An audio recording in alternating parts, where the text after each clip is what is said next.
오늘은 8월의 셋째 주입니다. 8월 셋째 주 21일 주일 말씀은 사도행전 20장입니다. 사도행전 20장 후미부터 21장 초반부입니다. 다 같이 사도행전 21장 31절부터 21장 6절까지 보도록 하겠습니다. 오늘 사도 바울의 3차 전도 여행 중에 있었던 일입니다. 제가 사도행전 20장 31절부터 21장 6절까지 봉독해 올리겠습니다. 저희가 어떤 설교를 하려고 하는지 의도를 여러 번 한번 간파해 보시기 바랍니다. 그러므로 깨어있어 내가 3년 동안 밤낮으로 각 사람에게 쉬지 않고 눈물로 훈계하던 일을 기억하라. 이제 형제들아, 내가 너희를 하나님과 그분의 은혜의 말씀에 의탁하노니 그 말씀이 능히 너희를 굳게 세워줄 것이며 또 너 거룩하게 된 모든 사람 가운데서 너에게 유업을 줄 것이라.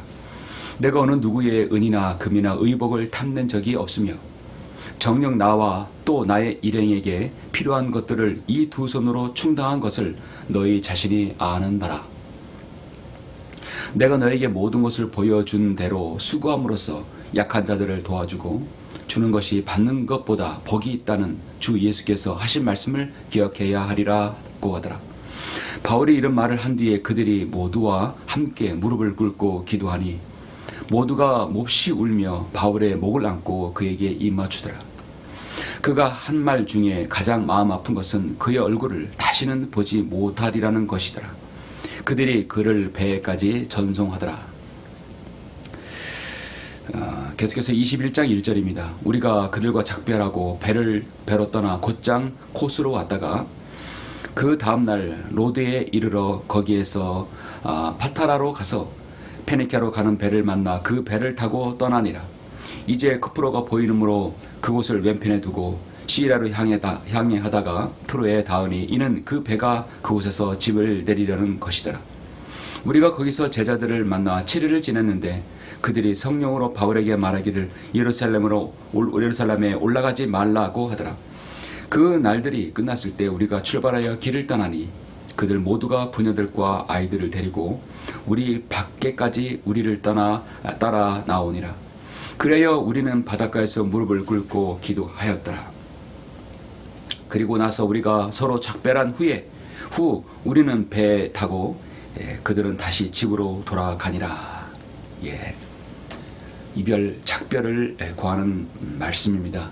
사도 바울과 그 사랑하는 성도들 작별이 이루어지죠. 오늘 말씀을 위해서 잠시 우리 기도하시고 말씀을 전하겠습니다.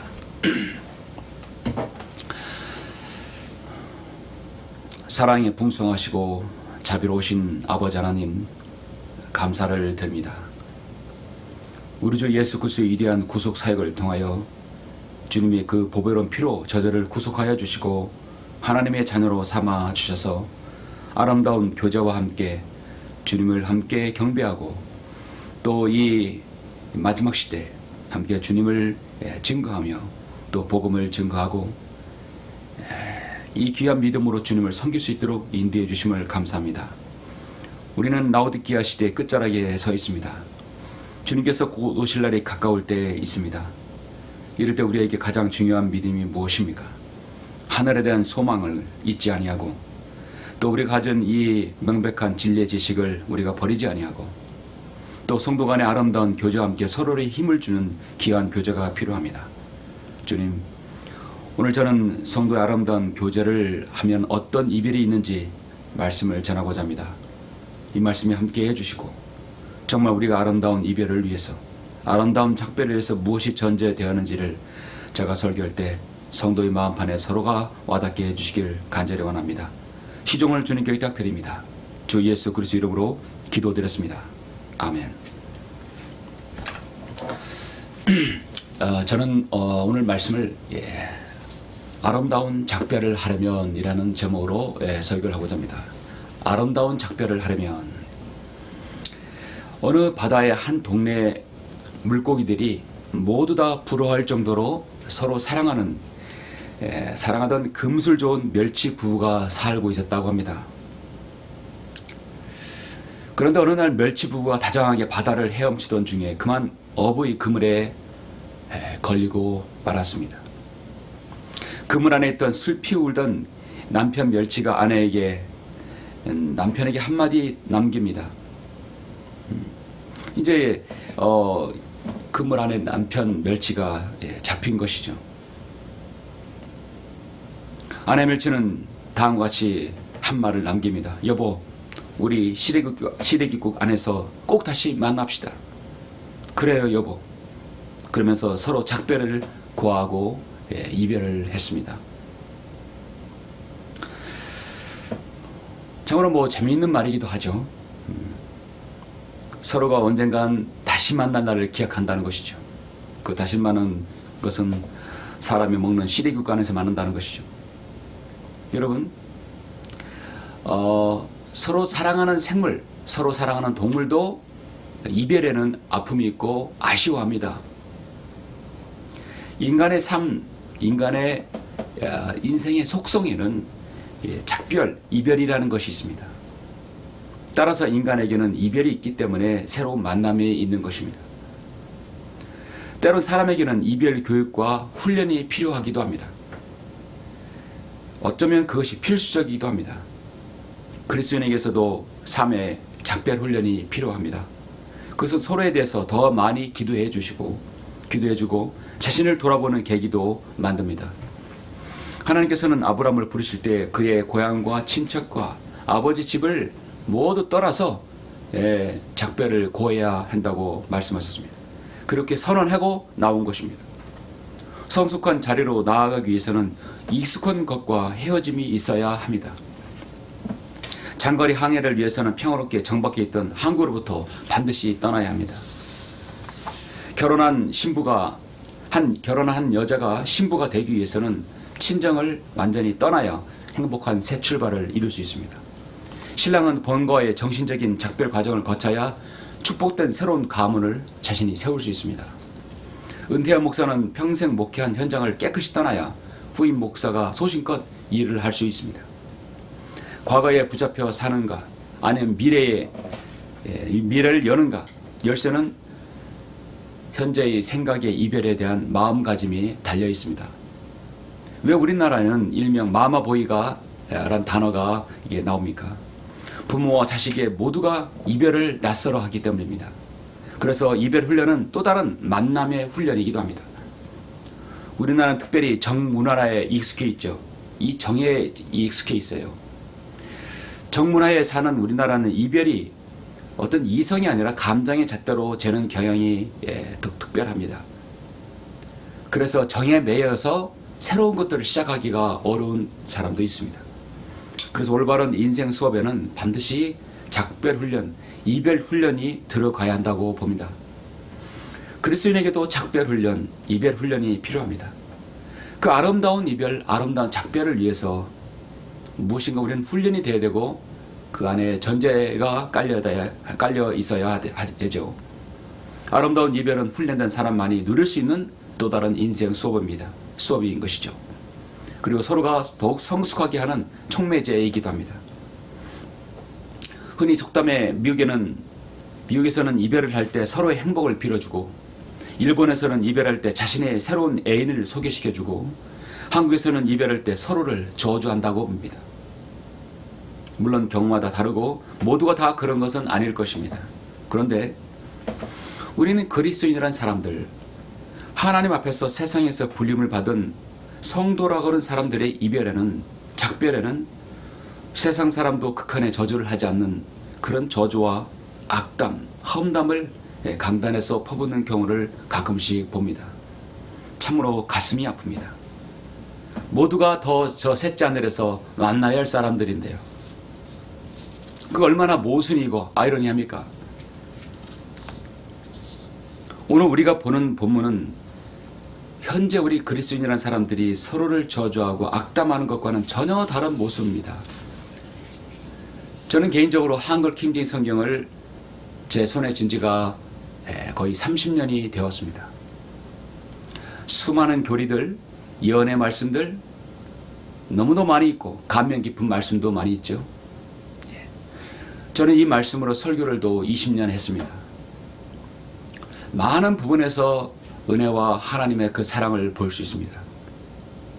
제가 가장 인상 깊은 것 중에 하나가 바로 오늘의 본문 말씀 사도행전 20장 그리고 그 후부터 21장 초반부에 바로 사도 바울이 3차 전도여행 중인 밀레토에서의 작별입니다. 개혁성경에서는 도저히 느낄 수 없는 아름다운 이별 장면입니다. 눈물의 작별의 장면입니다. 사도 바울은 밀레토에서의 지금 성도들과 작별을 구하고 있습니다. 아름다운 해변에서 이별을 해서 아름다운 것이 아니라 진정한 하나님의 성도의 이별이 너무도 아름다워서 그 이별이 작별이 아름답습니다. 오늘 설교의 핵심은 교리도 예언도 아닙니다. 과연 우리는 이런 아름다운 작별을 구할 준비가 되어 있는가입니다. 그런 작별을 구할 수 있는 기반이 무엇인가? 여러분에게 잠시 제가 몇 가지를 소개합니다. 오늘 본문 말씀 사도행전 20장부터 21장에 걸친 이 말씀은 사도 바울의 3차 전도 여행이 지금 계속되는 과정입니다. 그는 에베소에서의 3년의 사역으로 아시아 복음의 기초를 놓았습니다. 다시 마게도니아를 거쳐 헬라 곧 그리스로 여행을 가게 됩니다. 그리고 다시 마게도니아를 거쳐 돌아오는 여정을 선택하여 배를 타고 에베소 근처에서 그 밀레토에 도착하는데 거기는 사랑하는 성도들과 마지막 작별을 구합니다. 바울은 평생 그의 선교 여행에서 교회들을 개척하고 설립하고 또 성도를 세워줍니다. 모든 목회자의 모델이기도 합니다. 그는 또 손수 자신이 텐트를 짓는 일을 함으로써 정말 진정한 자비랑 선교의 롤 모델이기도 합니다. 밀레토에서는 터키 지역의 마이테르라 강 하구의 라트미안만 남쪽 해변에 위치한 도시로 에베소서 멀지 않습니다. 참으로 아름다운 해변으로 알려져 있습니다. 사도 바울도 시간을 전략해서 오순절 전에 꼭 예루살렘을 방문하고자 그가 에베소를 방문하는 대신에 3년간의 사역했던 에베소 교회를 장로들을 밀레토에 초청을 합니다. 그리고 그 초청을 해서 마지막으로 그 많은 설교자들에게 성도들에게 작별을 구합니다. 이것은 바로 사도행전 20장 21장은 사도 바울의 바로 고별 설교가 되는 것이죠. 그것도 바로 사역자들을 위한 고별 설교인 것입니다. 최고의 고별 설교입니다. 바울은 지금 아마도 그들을 다시 보지 못할 것이라는 예감으로 비장한 심정으로 그의 에베소 사역을 회고하며 그가 지난 3년간 몸담아 헌신한 에베소 사역의 본질이 무엇인가를 바로 성도들과 사역자들에게 설교합니다. 20장 18절에 보니까 너희는 내가 어떻게 너희와 함께 지냈는가를 잘 아느니라. 19절에서 많은 시련과 나에게 가해진 유대인의 계략으로 인하여 온갖 마음의 겸손과 많은 눈물과 시련으로 주를 섬겼다라고 말씀하고 있습니다. 바울은 겁쟁이가 아니었습니다. 사도행전 13장부터 18장의 내용으로 볼 때 사도 바울은 담대하게 복음을 전했습니다. 그가 두려워하는 사람은 없었습니다. 정말 마음이 아픈 것은 유대인의 계략으로 인하여서 사도 바울이 고난당했다는 것이죠. 자신의 동족 이스라엘을 통해서 오히려 복음이 방해되었다는 것입니다. 그는 울고 또 많이 울었습니다. 오늘 본문을 다시 한번 보시겠습니다. 여러분 사도행전 20장 31절 이 이별 장면을 중심으로 해서 보시죠. 그러므로 깨어있어 내가 3년 동안 밤낮으로 각 사람에게 쉬지 않고 눈물로 훈계하던 일을 기억하라. 사도행전에서 눈물이란 단어가 바로 여기 19절과 31절에서 두 번 나옵니다. 사도행전의 눈물이란 단어는 바로 여기서 나오는 것이죠. 사도 바울이 무엇이 아쉬워서 무엇이 슬퍼서 눈물이 흘립니까? 그 눈물은 바로 성도를 위한 아름다운 눈물이었습니다. 이제 형제들아 내가 너희를 하나님과 그분의 은혜의 말씀에 의탁하노니 그 말씀이 능히 너희를 굳게 세워줄 것이며 또 거룩하게 된 모든 사람 가운데서 너희에게 유업을 줄 것이라. 내가 어느 누구의 은이나 금이나 의복을 탐낸 적이 없으며 정녕 나와 또 나의 일행에 필요한 것들이 이 두 손으로 충당한 것을 너희 자신이 아는 바라. 사도 바울은 그렇게 복음을 전하면서도 자신이 하는 일이 있었습니다. 바로 천막을 깁는 일이었습니다. 내가 너에게 모든 것을 보여준 대로 수고함으로써 약한 자들을 도와주고 주는 것이 받는 것보다 복이 있다는 주 예수께서 하신 말씀을 기억해야 하리라. 사도 바울은 늘 대접만 받는 사람이 아니었습니다. 바울이 이런 말을 한 뒤에 그들 모두와 함께 무릎을 꿇고 기도하니 모두가 몹시 울며 바울의 목을 안고 그에게 입맞추더라. 여러분 30절의 이 광경을 한번 상상해 보세요. 사도 바울의 그 사랑하는 성도들과 목을 안고 그에게 입맞추며 울는 그 모습이 어떠한 광경이었겠습니까? 그 모습을 여러분 본다면 여러분도 그 자리에서 눈물을 쏟을 수밖에 없을 것입니다. 이제 헤어져야 합니다. 다시 만날 일이 없어요. 다시 만날 수가 없습니다. 만나는 것은 바로 저 셋째 하늘에서 기약을 해야 합니다. 그가 한 말 중에 가장 마음 아픈 것은 그의 얼굴을 다시는 보지 못하려는 것이더라. 사도 바울은 지금 동역자들의 만류에도 뿌리치고 예루살렘에 가고자 하는 것입니다. 가면 붙잡힌다는 성령님의 음성도 분명히 있었지만 가고자 하는 것입니다. 가면 사도 바울은 붙잡히고 분명히 순교당할 것이라는 사실을 그들은 알고 있는 것이죠. 그들이 그를 배까지 전송하더라. 자, 여기서 또 아름다운 이별 장면이 나옵니다. 우리가 그들과 작별하고 배로 떠나 곧전 곳으로 왔다가 그 다음날 로드에 이르러 거기에서 파타라로 가서 페니키아로 가는 배를 만나 그 배를 타고 떠나니라. 이제 쿠프로가 보이므로 그곳을 왼편에 두고 시라로 향해 하다가 트로에 닿으니 이는 그 배가 그곳에서 짐을 내리려는 것이더라.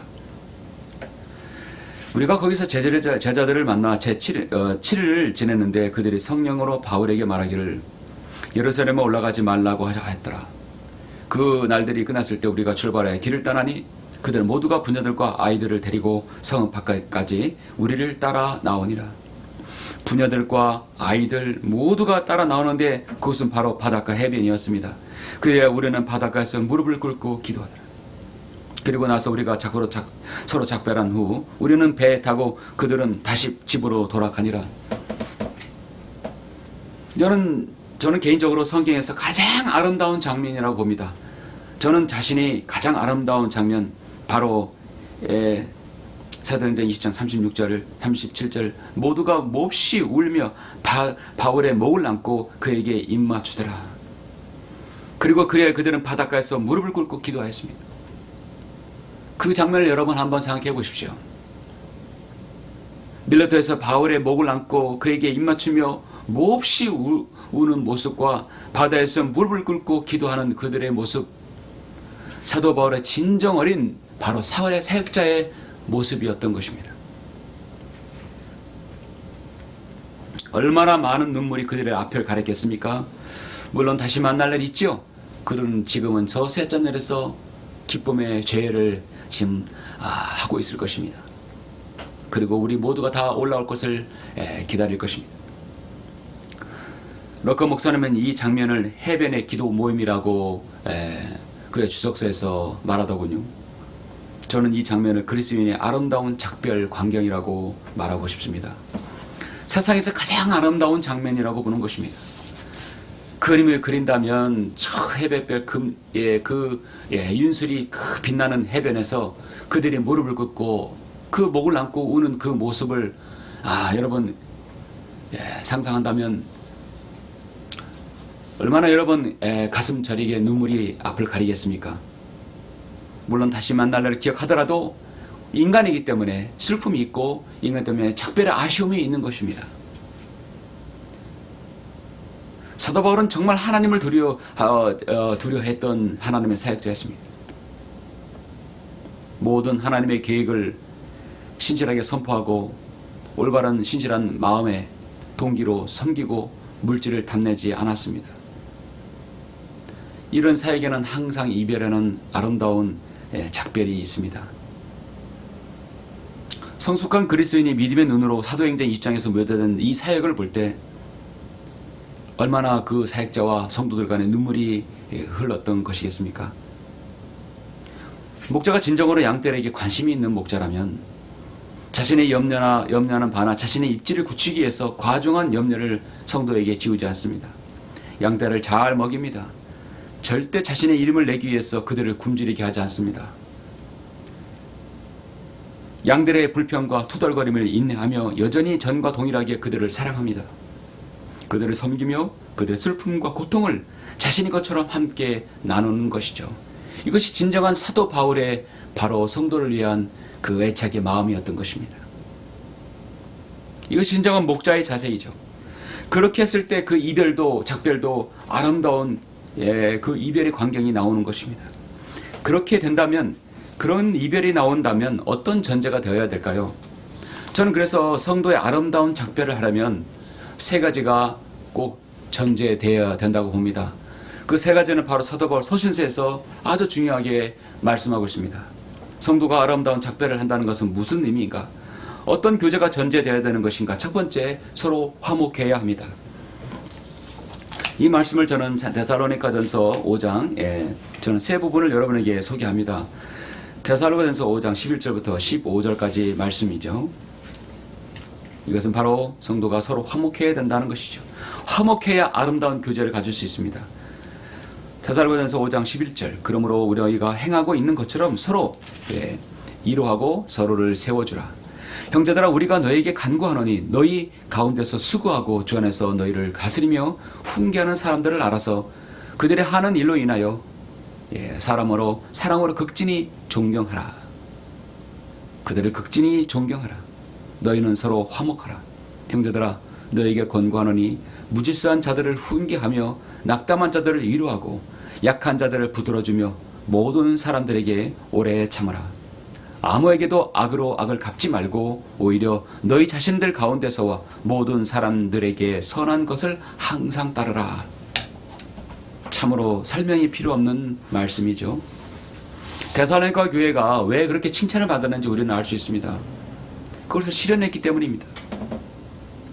그들은 온 영과 혼과 몸이 우리 주 예수 그리스도께서 오실 때까지 책망할 것이 보존되기를 하나님께 기도하였던 듯이 그들은 정말 신실하게 주님의 재림을 소망했고 서로를 세워주고 서로를 화목하고 낙담한 자를 위로하고 약한 자들을 붙들어주고 모든 사람에게 오래 참고 아무에게도 악을 악으로 갚지 않았던 성도들입니다. 지식은 우리보다 못했어도 연의 말씀 우리보다 잘 몰라도 성도의 섬김과 교제만큼은 오늘날 우리 라오디게아 성도보다 한 수위 몇 수위입니다.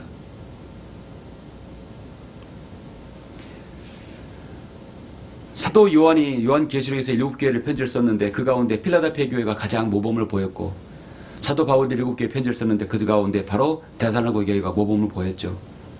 정말 중요한 말씀입니다. 5장 11절에 서로를 세워주라. 이 말씀은 무엇입니까? 세워주라. 넘어진 사람을 세워준다는 것이죠. 교제의 가장 중요한 원칙입니다.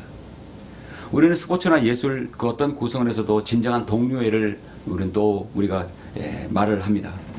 같은 일을 몸담고 있는 사람들은 서로의 공감대가 형성되어 있죠. 하물무리 그리스도인은 어떻습니까? 같은 일, 같은 사역, 같은 목표, 같은 저 셋째 하늘에 가야 할 사람들입니다. 같은 말씀, 같은 교리, 모든 것이 같아요. 심지어 찬송가도 같습니다. 그런데 우리는 왜 싸워야 합니까? 왜 헐뜯어야 합니까? 한 설교자가 한 설교자가 정말 이단 교리를 내세우고 잘못된 교리를 배포한다고 한다면 분명히 지적해야 되겠죠. 우리는 주 안에서 수고하는 지체를 향해 사랑이 더 각별해야 합니다. 성경은 극진히 존경하라고 말씀하고 있습니다. 고린도전서 15장 58절에서 그러므로 나의 사랑하는 형제들아 견고하라. 흔들리지 말라. 항상 주의 일을 넘치게 하라.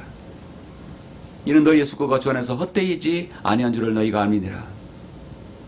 흔들리지 않는 것이 무엇입니까? 서로가 교만된 교제를 하지 않는 것입니다. 사울은 다윗을 여러 번 죽이려고 했으나 다윗은 결코 죽이지 않았습니다. 그럴 기회를 3번이나 하나님께 주셨지만 그렇게 하지 않았어요. 그것을 안 사울은 결국 다윗에게 무엇이라 합니까? 내가 나보다 더 의롭다. 내가 내게 악으로 갚았어도 너는 내게 선으로 갚았기 때문이라. 오늘 말씀 데살로니가전서 5장 15절 말씀처럼 아무에게도 악으로 악을 갚지 않았다고 말씀하고 있습니다. 이것이 바로 다윗의 면모입니다. 어떤 사람이 그의 원수를 만나면 그를 무사히 가게 하겠느냐? 그러므로 내가 오늘 내게 행한 그 일로 인하여 주께서 내게 선으로 갚으시기를 원하노라. 여러분, 세상에서 가장 느린 물고기가 있습니다. 육상 동물은 여러분 늘보라고 여러분 아시죠? 길을 건널 때 보면 아주 슬로우 비디오로 건너 같은 보여요. 정말 느립니다. 태생이 원래 DNA가 느리게 되어 있어요. 물고기 중에 가장 느린 물고기는 개복치라는 물고기입니다. 동해안에서 가끔씩 잡히는 물고기입니다. 열대와 온대 해류에 서식하는 세계에서 가장 큰 경골 어류 중에 하나로 오징어나 해파리 등을 먹고 살며 개복치는 비린내가 나지 않습니다. 그래서 많은 그 생선 애호가들에 의해서 고급 어종으로 분류됩니다. 이 몸 길이가 자그마치 4m나 돼서 마치 물속에서 보면 괴물처럼 보일 수 있어요. 무게는 약 200kg가 된답니다. 큰 것은 300kg가 넘는다고 합니다. 프랑크톤과 해파리를 먹고 사는 개복치는 정말 괴물 물고기처럼 아주 그 볼품도 그렇게 보입니다. 흉측하게 생겼다고 합니다. 그런데 개복치에 또 다른 별명이 있는데 그 개복치는 바다의 의사와 바다의 신사라고 별명이 있을 정도로 아주 온순한 물고기입니다. 기생충에 시달리는 물고기는 어김없이 개복치에게 와서 그 사포처럼 거친 개복치의 몸을 자신에 비벼서 기생충을 떨쳐낸다고 합니다. 이때 개복치의 몸에서는 항생물질이 분비되어서 물고기들이 비벼낸 상처가 난 곳에 다친 부위가 다시 치료가 되는 것이죠. 기생충도 떨어내고 거기에 난 상처도 치료받는 겁니다. 그러니까 바다의 의사라고 하죠. 하나님께서 자연을 관장하는 솜씨가 이렇게 놀랍습니다. 정말 성도로 간다면 다른 사람에게 유익을 주고 치료를 주고 치유해주고 세워주는 성도, 정말 개복치 같은 그런 성도가 되어야 되겠죠. 다른 성도의 허물과 상처를 치료해주고 세워주고 본인의 상처도 치료하고 배려하는, 정말 자신을 돌아보고 남을 돌아보는 그런 성도, 정말 대단하죠. 지역교회에 그런 성도, 이런 성도 한 명 있다면 그 지역교회는 축복받은 것입니다. 성도가 아름다운 작별을 하려면 어떤 교제가 전제되어야 됩니까? 두 번째로 한 생각을 품고 서로 동정하라. 한 생각을 품고 동정하라는 것이죠. 우리 베드로전서 3장 8절 잠깐 보시겠습니다. 베드로전서 3장 8절부터 12절을 보시죠. 끝으로 너희는 모두 한 생각을 품고 서로 동정하고 형제로서 사랑하며 인정을 베풀고 예의를 지키며 악을 악으로 또는 욕을 욕으로 갚지 말고 도리어 복을 빌라. 이를 위하여 너희가 부르심을 받은 것을 아노니 이는 너희로 복을 상속받도록 하려 함이니라. 그러므로 생명을 사랑하고 좋은 날들을 볼 사람은 자기 혀를 악으로부터 지키며 자기 입술로 어떠한 교활도 말하지 않게 하라. 악에서 떠나 선을 행하고 화평을 구하여 그것을 추구하라. 11절까지입니다. 악에서 떠나 선을 행하고 화평을 추구하라. 화평을 구하라. 생명을 사랑하고 좋은 날을 볼 사람은 자기 혀를 악으로부터 지키라 했습니다. 악을 악으로부터 또는 욕을 욕으로 갚지 말고 도리어 복을 빌라. 서로 사랑하고 인정을 베풀고 예의를 지키라. 한 생활 품고 서로 동정하라. 구구절절 정말 여러분 이 말씀을 우리가 어떻게 다 실행할 수 있겠습니까? 많은 핵심적인 것은 우리가 한 생각을 품고 서로 동정하라는 것이죠. 이 세상에 늘 이 삶에는 늘 파워게임입니다. 이기는 자가 지배하게 되어 있습니다. 정치와 경제와 사회와 문화 모든 분야가 마찬가지입니다. 우월한 지위에 있는 사람이 항상 지배합니다. 그 사람들은 모든 부분에서 파워가 있습니다. 결국 교만하게 되죠. 늘 아래를 쳐다보게 되어 있습니다. 그러나 겸손하면 자신의 위를 보게 되는 것인데 세상은 그렇지 않습니다. 이것이 바로 하나님을 의식하는 성도와 세상 사람과의 차이입니다. 더 쉽게 설명드리자면 세상은 내가 상대적으로 우위에 차지해서 그를 지배하고 억누르고 컨트롤할 수 있는 사람이 되고자 하는 것입니다. 그런데 교회 안에서는 그것이 반대입니다. 내가 섬기고 내가 우러러보고 내가 동정을 품고 내가 한 생을 품어서 상대방이 나보다 더 좋게 여기는 것이죠. 교회 안에 성경 안에서의 교제는 세상과의 교제와 다릅니다. 서로 세워주는 것이죠. 모든 면에서 다혈질이고 그 성격이 급했던 그렇게 천방지축 베드로가 이런 아주 깊은 섬김의 원리를 그가 이렇게 기록할 수 있던 것은 성령님께서 베드로를 얼마나 훈련시켰고 얼마나 잘 다루셨는지를 우리는 알 수 있습니다. 주님께서 잡히실 때 말코의 대제사장의 종의 말코의 귀를 단숨에 칼을 빼들어 오른쪽 귀를 잘라버렸던 귀를 여러분 기억하시죠? 그렇게 다혈질이었습니다. 육신이 먼저 간 바로 베드로였습니다. 그런 베드로의 입에서 지금 이런 말을 합니다. 서로 사랑하고 인정을 베풀고 예의를 지켜라. 악을 악으로 욕을 욕으로 갚지 말라는 것이죠. 칼은 칼, 예는 예, 눈은 눈으로. 그것이 아니라는 겁니다. 생명을 사랑하고 좋은 날을 볼 사람은 자기를 악으로부터 지키라고 했습니다. 알레이 토레이는 스스로 높아지려는 의지를 굴복시킨 사람은 영혼의 눈을 떠서 주님의 진리를 본 사람이라고 말했습니다. 스스로 높아지려는 의지, 그 교만을 스스로 꺾는 사람은 정말 진리에 눈뜬 사람이라는 것이죠. 우리 주님께서 요한복음 15장 22절에 말씀합니다. 나의 계명 이것이니 내가 너희를 사랑하는 같이 너희도 서로 사랑하는 것이라.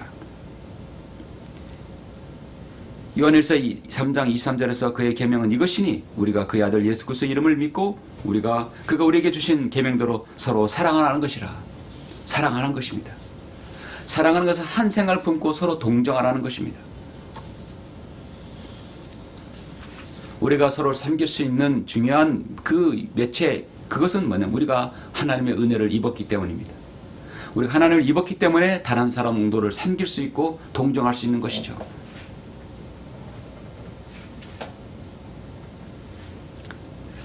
디모데후서 1장 9절에서 하나님께서 우리를 구원하시고 거룩한 소명으로 부르심은 우리 행위에 따라 하신 것이 아니라 그분의 목적과 은혜에 따라 하신 것이니 이는 세상이 시작되기 이전에 그리스도 안에 예수 안에서 우리에게 주신 것이라. 하나님의 목적과 은혜에 따라 하셨다고 말씀하고 있습니다. 우리는 흔히 사람들이 교제를 하려면 서로 주고받아야 한다고 생각합니다. 그래서 우리는 기브 앤 테이크입니다. 주고받는 것이죠. 기브 앤 테이크, 주고받는 것입니다. 이 기브 앤 테이크보다 한 차원 높은 교제가 있습니다. 그것은 바로 기브 앤 포갓입니다. 주고 잊어버려라. 주고받는 것이 아니라 주고 잊어버려라는 것이죠. 내가 언제 주었지? 주었다면 반드시 받을 생각을 하기 때문에 그러는 것입니다. 그래서 기브 앤 포갓입니다. 만약 내가 누군가에게 무엇을 주었다, 그리고 그 사람을 다시 만나게 하면 그 사람이 나에게 뭘 또 주지 않을까?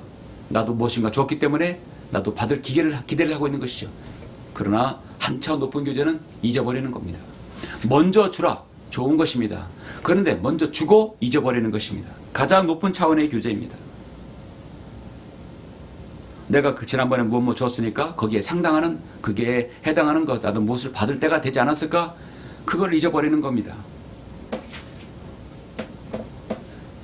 그렇게 생각하면 벌써 자기 본의와 아니 중심으로 교제가 될 수 있는 것이죠. 순수한 교제는 잃어버릴 수 있는 것입니다. 주님께서는 악에서 떠나 선을 행하고 화평을 구하여 그것을 추구하라. 성경은 말씀하죠. 하나님께서 주신 여러분의 지역교회에 속한 또 여러분 어떤 구성원이 있든지 여러분은 각상 자기 은사가 있습니다. 우리도 주님을 본받아 다른 사람을 섬겨야 되는데 자신의 은사를 가지고 섬기면 하나님께서 그 은사를 여러분에게 바로 선물로 주시는 것입니다. 무엇을 잘 섬기는 은사야말로 가장 귀중한 은사이죠. 빌립보서에 보면 언제나 감동을 주는 한 사람이 있습니다. 그 사람은 바로 에파프로디토입니다. 그가 설교했다는 것, 그가 어떤 행적을 통해서 하나님께 영광을 돌렸다는 말은 없습니다. 그러나 사도 바울이 필요할 때마다 늘 사도 바울의 곁에 있었습니다. 그는 나의 전사여 나의 동역자라겠습니다. 그를 돕는 은사가 출중했던 것입니다. 그 돕는 은사, 바로 베드로전서 오늘 말씀처럼 바로 끝으로 너희는 모든 한 생각을 품고 서로 동정하라. 돕는 사람입니다. 교회 내에서 그리스도인의 가장 중요한 교제는 바로 파워게임이 아니라 서로 섬김의 교제입니다. 그래서 서로를 한 생각, 같은 생각을 품어서 서로 동정하라는 것이죠. 로마서 12장 10절에서 형제로 서로 다정하게 사랑하며 서로 존경하기를 먼저 하라는 것입니다. 서로가 돕는 존재, 얼마나 귀합니까? 성도가 아름다운 교제를 하려면, 아름다운 작별을 하려면 그 전제 조건은 무엇인가? 아름다운 작별, 마지막 세 번째로 상대방 입장에서 교제해야 합니다.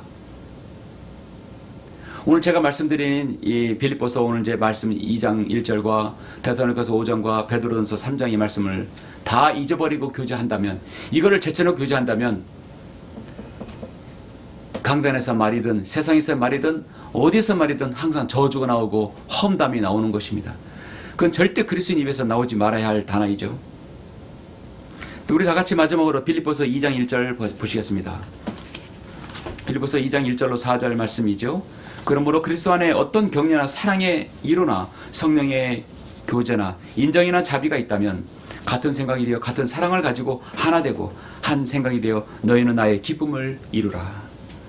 어떤 일도 다툼이나 허영을 따라서 하지 말고 오직 생각이 겸손함으로 남을 자신들보다 존중하고 각자 자기 일만 돌보지 말고 남의 일도 돌아보라. 저는 교제 중에서 교제에 관한 말씀 중에서 이 데살로니가 5장과 또 베드로전서 이 3장 말씀, 그리고 빌립보서 2장에 있는 말씀, 이 중에 가장 수준이 높은 바로 교제의 차원이 높은 교제가 바로 빌립보서 2장 1절부터 4절이라고 봅니다. 악을 악으로 욕을 욕으로 갚지 않는 것도 중요하지요. 서로가 같은 생각이 되어서 동정하는 것도 필요합니다. 그러나 3절 4절처럼 어떤 일도 다툼이나 허영을 따라서 하지 말고 오직 생각의 겸손함으로 남을 자신들보다 존중하고 각자 자기 일만 돌보지 말고 남의 일도 돌아보라.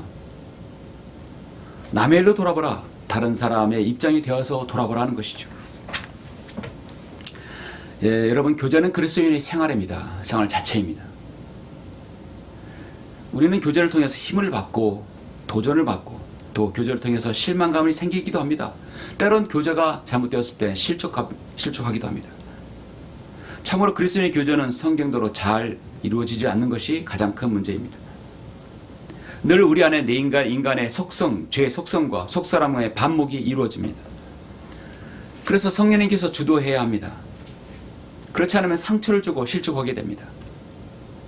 그래서 우리의 교제는 성령님 안에서 좋은 교제가 이루어져야 됩니다. 그래서 이 전제가 그러므로 그리스도 안에서 어떤 격려나 사랑에 이루나 성령의 교제가 있다면, 그래서 성령의 교제는 그래서 성령 안에서 이루어져야 되는 것이죠. 그리스도 안에서 어떤 격려나 사랑에 이루나 성령의 교제나 인정이나 자비가 있다면 분명한 가정입니다. 이것이 있어야 되는 것이죠. 성숙한 그리스도인은 자신의 일이 아닌 남의 일도 돌아보는 그리스도인이 바로 교제의 최고봉을 이루는 것입니다. 여러분, 우리 고사성어 중에 사사성어 중에 역지사지라는 말이 있습니다. 상대방의 처지를 바꾸어 생각하라는 뜻이죠. 정말 상대를 이해할 수 있는 바로 좋은 말입니다. 역지사지예요. 상대방의 처지의 입장에 서서 말하는 것입니다. 우리는 교제를 할 때 정말 상대방의 입장에 서서 상대방 입장에서 교제를 하면 더 많이 이해할 수 있습니다. 남의 일을 돌아볼 수 있는 사람이 얼마나 여러분 적습니까? 자신의 앞가림도 하기 힘든데 다른 사람의 입장에 서서 다른 사람의 일을 돌아볼 수 있는 그런 부지런하고 여유 있는 그리스도인 쉽지 않습니다. 그런 사람이 바로 여러분이 되어야 합니다. 그것은 경제적인 여유만 있을 때가 많이 가능하지 않습니다. 기도의 사람, 믿음의 부유함만이 가능한 것이죠. 돈이 있어야만 꼭 되는 것이 절대 아닙니다. 성도로 믿는 지역교회 어떤 구성원에서 어떤 영적 전쟁과 갈등과 싸움이 있다고 한다면 서로 방관하지 말고 상대방 입장에서 이야기해야 됩니다. 교제는 자신이 하고 싶은 말을 다해서 자신의 기쁨을 나타내는 것이 아닙니다. 교제는 기쁨이 있어야 되고 그 기쁨은 자신의 기쁨이 아니라 예수 그리스도의 기쁨을 기쁘게 하시는 교제가 되어야 됩니다. 그래서 교제는 항상 상호작용이 있어야 되는 것이죠. 상대방 입장에서 생각하고 상대방 입장에서 예를 지키고 상대방 입장에서 적게 말하고 많이 들어야 됩니다. 상대방 입장에서 겸손하게 자신의 뜻을 분명히 밝혀야 됩니다. 그리고 솔직해야 되는 것이죠. 그래서 빌립보서 2장의 핵심은 좋은 교제를 하려면 남을 자신들보다 먼저 존중하고 역지사지 입장에서 교제하는 것이죠. 이것이 바로 진정으로 예의와 도를 아는 그리스도인입니다. 이것이 바로 인격적인 교제가 되는 것이죠. 성도 여러분, 말씀을 읽겠습니다. 사도 바울, 베드로가 그렇게 주님의 위대한 종이며 신실한 사역자라고 말하는 것은 무엇 때문에 가능합니까? 예언의 말씀과 훌륭한 교리, 귀한 교리 물론 맞습니다. 정말 중요한 것은 그들에게는 훌륭한 사귐과 교제가 있었다는 것이죠. 성도들은 그와 헤어질 때 목을 안고 목 놓아 울었습니다. 그들이 가장 슬퍼하는 것은 이자의 이후로 그들을 이 세상에서 다시 만날 수 없다는 것이죠. 물론 지금 저 세자녀에서 만날 것입니다. 이 땅에서 성도의 이별은 어쩔 수 없이 이별을 있을 수 있습니다. 작별을 고할 수도 있습니다. 그 작별은 앞으로의 만남의 약속이기도 합니다. 아름다운 교제, 좋은 교제, 인격적인 교제, 상대방을 배려하는 교제, 역지사지의 교제, 정말 그 모든 아름다운 만남을 위한 바로 교제가 되는 것이죠. 우리는 상황이 다르고 삶이 다르고 처지가 다르기 때문에 아름다운 교제를 하다가도 이별을 할 수 있지만, 우리는 아마도 저 셋째 하늘에서 주님께서 좀 늦게 오시면 아마도 만날 수 있지만, 그래도 우리는 반드시 셋째 하늘에서 만날 것을 우리는 기억해야 되는 것입니다. 교제는 세 가지의 어떤 바운더리가 있습니다. 첫 번째는 주님과의 여러분 깊은 교제가 기본적으로 있어야 되는 것이죠. 쉬지 않고 말씀과 기도 안에서 주님과 깊은 교제를 나누어야 됩니다. 그 결과 깊은 영적 내면의 세계에서 주님과 일치되는 삶을 알아야 되는 것이죠. 하나님과 일치됨입니다.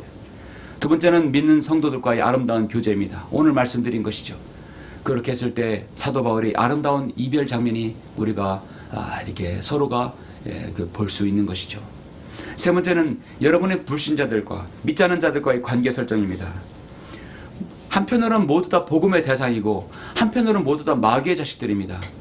마귀의 자식들에서 완전히 이렇게 벽을 세워서는 안 됩니다.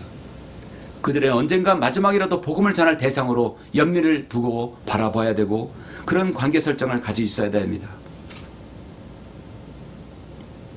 간증을 드러낼 수 있는 좋은 기회이죠. 여러분 모두는 위대한 주님의 갈보리 십자가의 구속 사역을 통해서 은혜로 지역교회 안으로, 가정원으로, 또 구성원으로 여러분이 들어왔을 것입니다. 여러분, 우리는 우리의 인생의 짐을 모두 혼자서 지려고 해서는 안 됩니다. 가까이는 여러분 성도가 지혜가 있고 가정이 있고, 또 여러분을 위해 기도하는 사역자가 있죠. 또 성도가 있습니다. 그래서 우리는 때로 만나서 교제도 해야 합니다. 이럴 때 성도의 섬김이 있는 것이죠. 데살로니가전서 5장 8절에 보면 우리가 낮에 속하니 정신을 차리고 믿음과 사랑의 흉패를 붙이고 구원의 소망의 투구를 쓰자. 여러분, 흉배는 흉배인데 사랑의 흉배라 했어요. 흉배가 여러분의 가슴과 심장을 보호하는 것입니다. 그 보호하는 것이 바로 사랑의 흉배라고 말씀하고 있습니다. 우리의 교제는 사랑의 흉배를 가슴에 단 그 교제를 해야 되는 것이죠. 그래서 6장에서 하나님의 전신 갑옷에서 믿음의 방패와 구원의 투구를 쓰라고 하셨습니다. 모두 마귀의 공격으로부터 자신을 방어하고 보호하는 장비들입니다. 그리고 흉배는 바로 믿음과 사랑의 흉배입니다. 나를 보호하는 바로 보호 장비인 것이죠. 그리스도인은 교제하는 데 있어서 그래서 사랑이 없게 되면 자신의 냉랭한 감정과 마음을 마귀로부터 지켜낼 수가 재간이 없는 것입니다. 그 무엇으로도 대체할 수 없고 보호할 수 없습니다. 그래서 우리는 먼저 그리스도의 예수 그리스도의 첫사랑을 잊어버리지 아니하고, 성도 간의 그 사랑을 잊지 아니하고, 그 믿음의 대열에서 떠나 세상으로 돌아가는 일이 없도록 해야 합니다.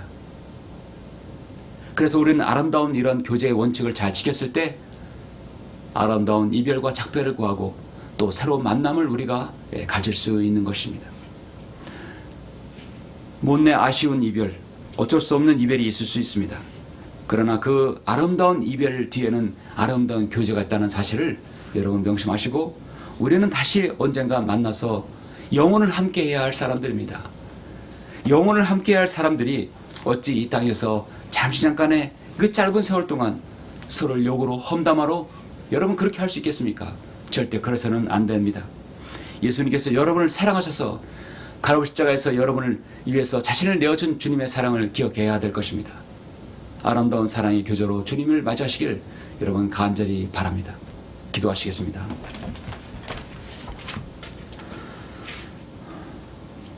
사랑이 풍성하시고 자비로우신 아버지 하나님 감사를 드립니다. 저는 오늘 사도행전 20장, 21장에 걸친 사도 바울의 밀레토에서의 아름다운 이별 장면에 대해서 설교하였습니다. 정말 그리스도의 사랑으로 주님의 그 귀한 은혜로 사역을 한 사도 바울의 밀레토에서의 그 이별이 얼마나 그들을 슬프게 하고 얼마나 그들을 참으로 눈물을 흘리게 하고 작별의 아쉬움을 그들이 가지고 있었습니까? 그런 아름다운 이별 뒤에는, 이별 전에는 서로를 섬기고 악을 악으로 욕을 욕으로 갚지 아니하고 세워주고 동정하며 정말 역지사지의 마음으로 그들을 서로 아끼고 사랑했던 것을 알 수 있습니다. 정말 그런 사랑을 우리가 마지막 시대에 살면서 본받을 수 있도록 인도하여 주시옵소서. 그렇게 하지 못했다면 자백하고 오늘부터라도 그러한 교제를 할 수 있도록 인도하여 주시길 원합니다. 우리가 이 땅에서 살아가야 할 시간이 그렇게 얼마 남지 않았습니다. 그렇게 많은 세월이 있지 않습니다. 사랑하고 아껴주고 서로 위하는 마음을 우리가 남은 시간 다 써도 모자랍니다. 주님께서 오실 그날까지 그리스도 안에 사랑하는 지체와 성도들, 가정, 아버지 하나님 정말 주님을 위해서 주님의 아름다운 간증을 드러내기 위해서 그 아름다운 사랑으로 서로를 위하는 마음으로 간증을 드러낼 수 있도록 인도하여 주시옵소서. 모든 말씀을 감사드립니다. 주 예수 그리스도 이름으로 기도드렸습니다.